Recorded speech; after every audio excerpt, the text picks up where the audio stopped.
But hold on, before your brain gets flooded with everybody else's bright ideas, what about you? What about your ideas? Huh? Remember, when you were born, you were very clearly different from everybody else on the planet. Because your parents' DNA was shuffled to make you, you are always going to be different. And being different is right and proper. You are very special. But through your childhood, you were molded by everyone around you, by society, which taught you and tweaked you and protected you and directed you how to look after yourself, and which now hopes you're going to carry on in the same way, teaching and tweaking everyone else.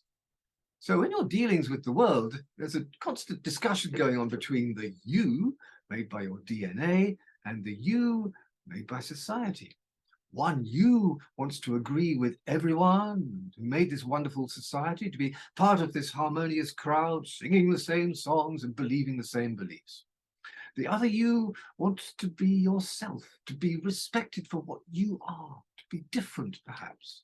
One voice comes from all around you, the other voice comes from inside. One agrees to anything, the other sometimes looks for things that are wrong. One cooperates, the other sometimes competes. One is lovey-dovey, the other can be a little argy-bargy. It's something that happens all the way up the ages and all around the world. This mental struggle has been known about for thousands of years. It used to be pictured as a good you and an evil twin, a devil and an angel fighting for control of your mind. It does seem crazy, having two opposite forces in the brain. It looks like a recipe for disaster, but amazingly, it works.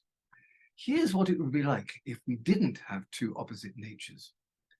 If everyone had different ideas and could not agree with anyone else, then everyone would argue, nothing would get done, and we would all go off in a sulk. If anyone tried to do something, everyone else would say they were doing it wrong and stop them. But if everyone agreed with everyone else, then things would get done.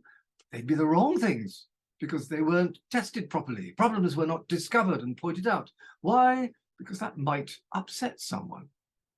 What thrives and survives is a community where everyone wants to agree, but keeps testing what they agree about, trying to find something wrong with it. If they can't find anything wrong, they guess that they might, perhaps, be right.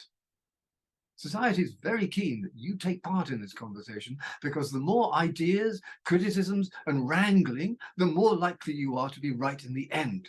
So try this always. If you agree, then agree in a critical way. Or if you are critical, criticize in an agreeable way. If you think that makes sense. If you don't think that makes sense, discuss it with those around. You'll be able to sort it out between you. That system, crazy and chaotic as it is, has created the wonderful world we are in. Inside our clever homes, we control night and day with a switch. We control our climate with central heating and air conditioning. Rainfall happens where and when we want it, in the shower. We can travel around the world without leaving the sofa, using computers and the internet. When it's time to hunt food, we saunter to the fridge. We do not allow into our houses any dirt, weeds, or pests, which are called soil, flowers, and wildlife when they are outside. We have become emperors. Julius Caesar in all his glory had less power and wealth than a 3-year-old toddler today. We have conquered the world. We know everything. We can do everything. We eat everything. We fear nothing, except other humans. We still have the basic body and brain of a hominin. DNA's evolution is not as fast as the social evolution we have created. What will this mean for you in the years to come? You might like to think about it with your splendid brain. Discuss it with your splendid friends. My job is done. Are we nearly here yet? Yes, you are here. We are all here. Enjoy the future. It's going to be every bit as exciting as the past.